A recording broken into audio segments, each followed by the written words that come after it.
Hello everyone, this is Sabine Dieme. Today we have Samantha Liberal with us, the heart behind pure friendships. Yes. And we're so happy to have her here. And we cannot wait to just dive into all the things about friendships and how they can affect our mental health and really the overall quality of our lives. So let's get started. So I'm the friendship enthusiast, your friendship coach. I have a heart and passion for all things friendship.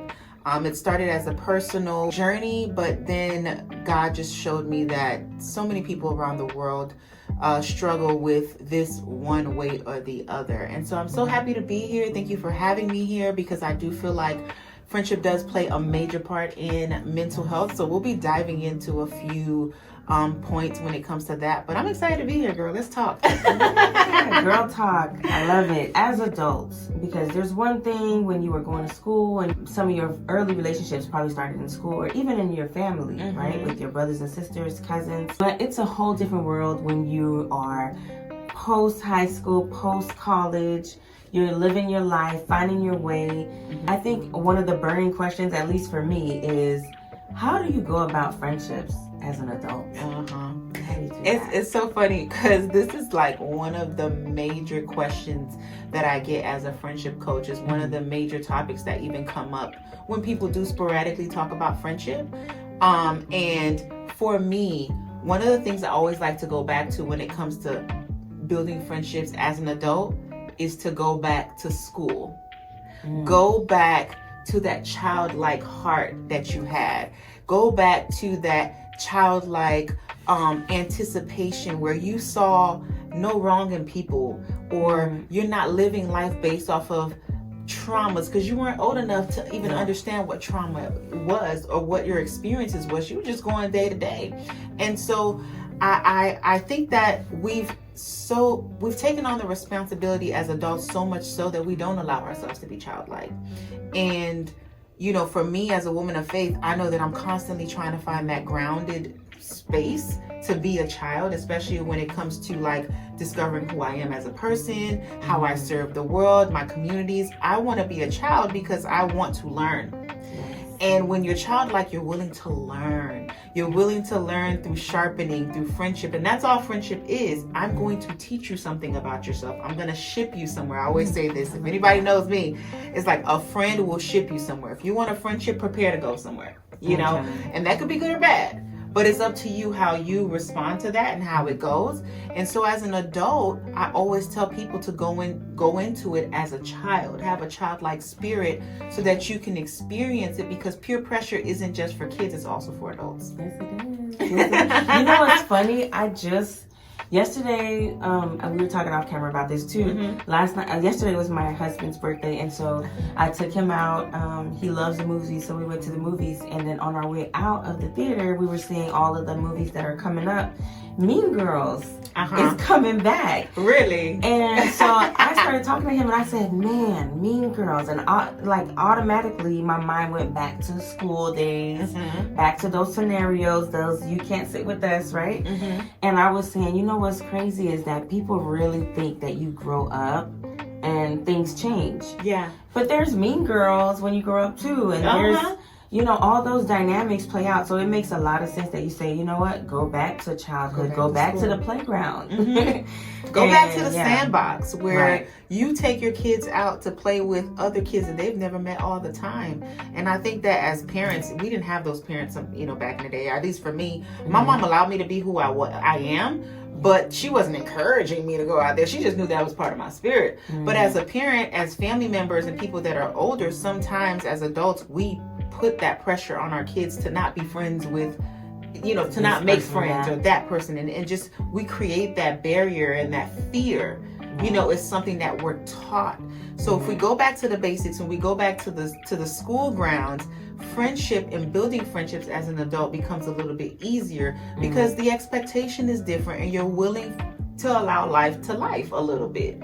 You know, it's all a lesson, you know, and this is one of the main reasons why I called my academy Friendly Hills Academy, because it's an actual, like this, I want that like back to high school high where, you know, no more mean girls tables, you know what I'm saying? You can definitely sit with us because we're going to talk about friendship in a different way. I love it. Oh man, I think there's so many places we can go with this conversation just on Mean Girls alone. Yeah.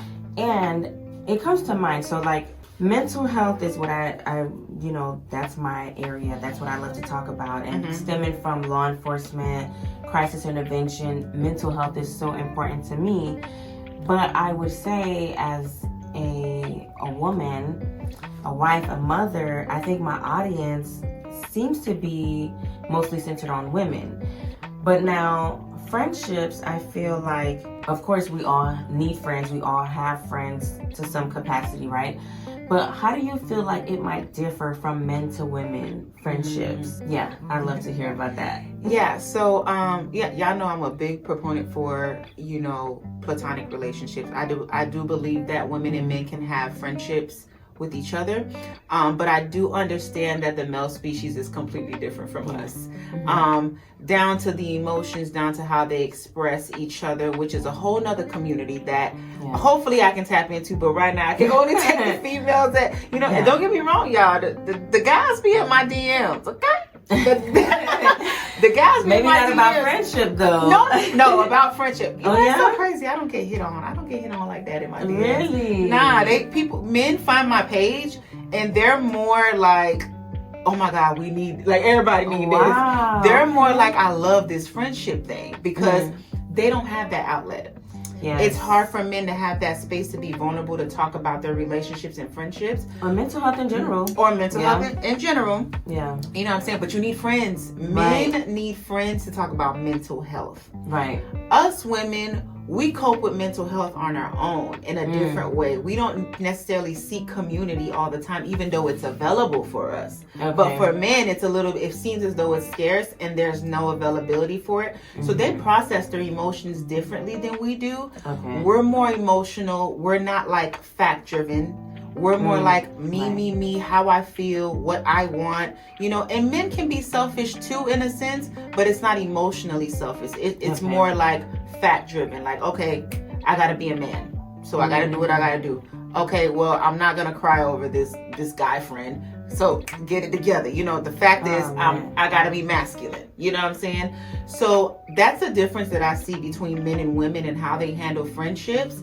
But I believe that if we all unanimously, as you know, as human beings, would just come to terms in knowing that the resources are available and that we could lean on our friendships to be vulnerable and talk about the things that really, really are tearing us apart on the inside, I think that we all could react to it the same way. But we need the environment for it first. Okay, so it's interesting. Back in 2020, you know, we were all in this, you know, in our homes, some of us at work, but basically we were essentially isolated from society, from a lot of our friends and things like that. And different spaces online became like the it thing because that's the only place we could really commune. And I remember Clubhouse was at its peak at that time. And there was a lot of different rooms talking about a lot of different things, but I did meet this one gentleman who's also a champion for mental health.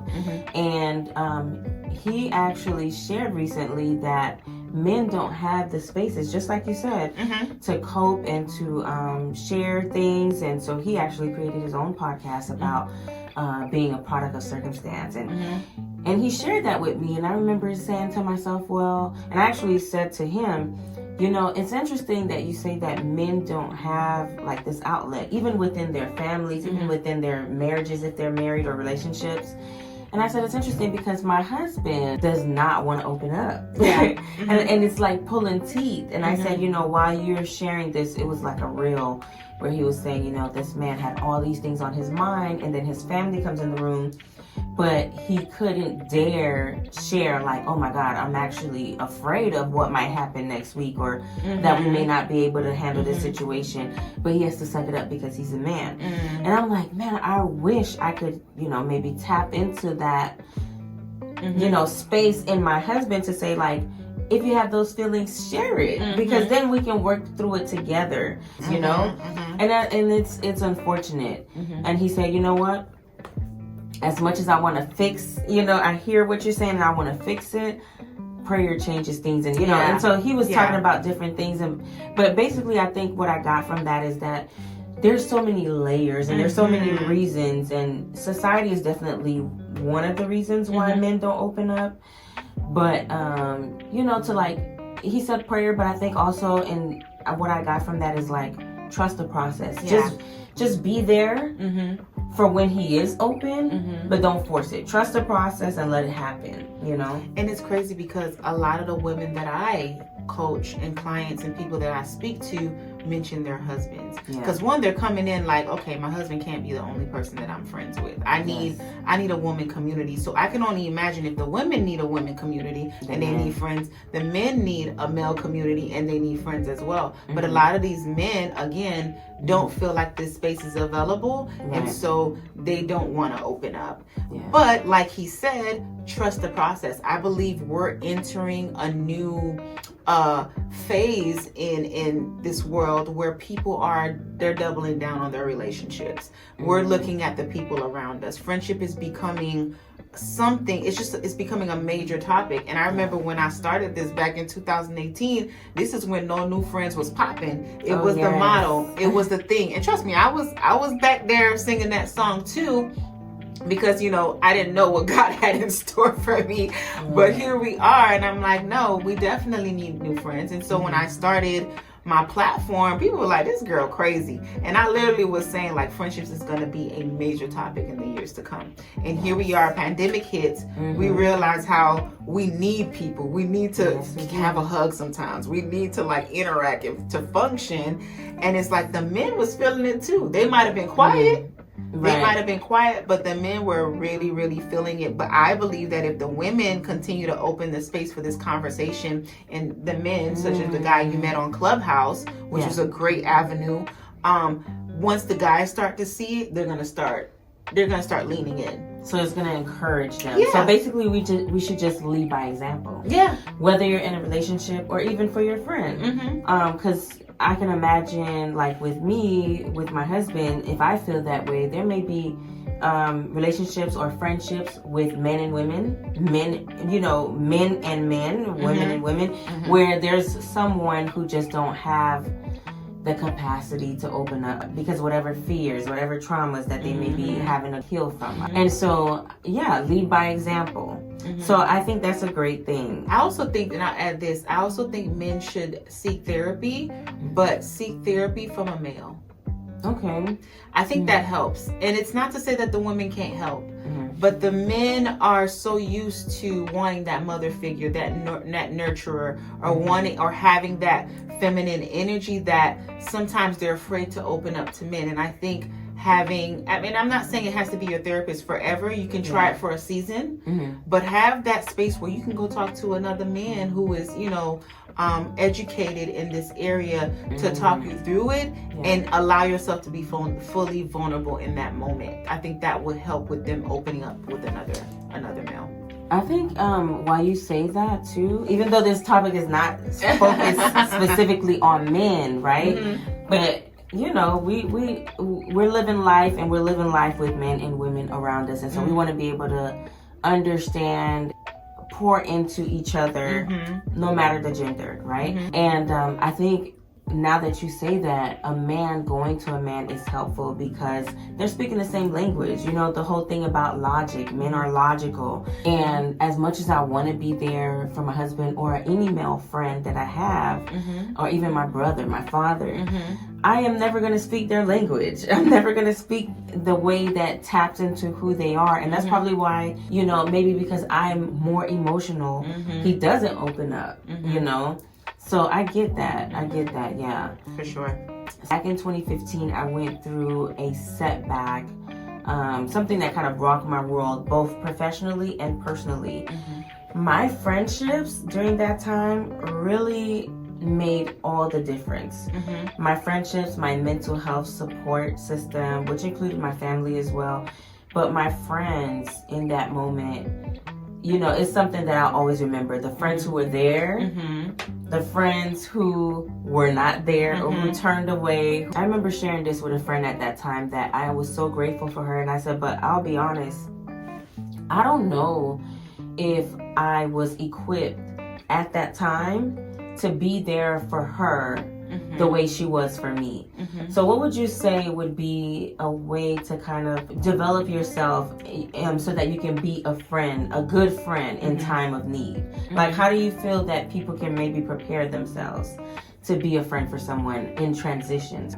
So life hits us without us knowing. And I think sometimes when we have a group of friends, or we say, okay, let's say I have 10 or 15 friends, we would like to say that all 10 or 15 of those people will be there for us when something hits the ceiling or the fan, at the same level, right? But maturity for us is understanding that everybody won't have the capacity to do things for us. And this is one of the reasons why I always encourage people to have a portfolio of friends, a diverse portfolio of friends. I like that. Meaning, you know, and it sounds strategic and it sounds like it's a marketing key, but it's really not. It's really just diversifying, you know, your group of friends, and not saying I only want this one friend and being territorial with one person. Allowing yourself to meet different people outside of your bestie. You get what I'm saying? Allowing yourself to build from all levels of friendships. One of the things I teach about in my program is the levels of friendship, where you have acquaintances, and then you have close friends, casual friends, and then you have the best friends. Every single level is important, but a lot of times we negate those acquaintances. We negate the casual friends because we don't think they're important, but they are important.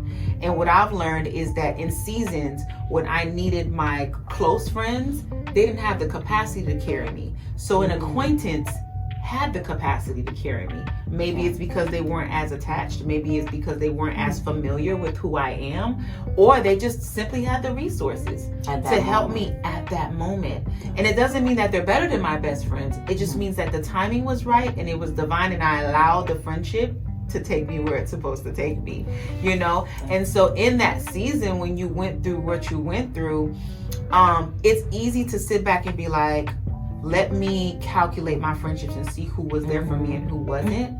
But in your calculation, because sometimes the math don't be mathing, right? Because we're like me, but you gotta incorporate them as well when you're doing that formula, and you're sitting there and being like, okay, did this person have the capacity to carry you?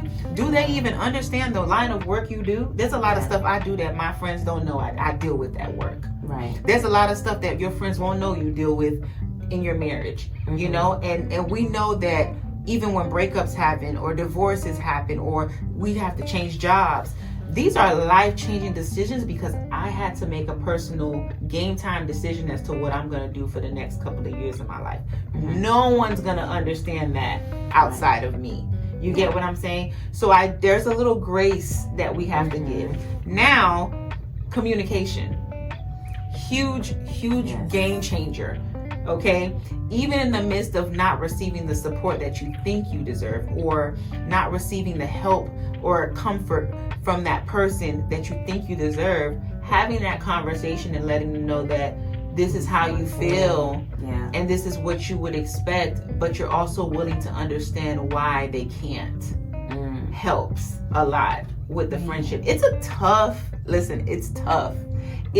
having these conversations, but it's so freeing when you meet somebody or you have friends that are willing to have those conversations with you. And I always say, you may not have the perfect friends, you may not have people that's always going to show up for you, but if you have a friend that's willing to always communicate, you can have a friend for life.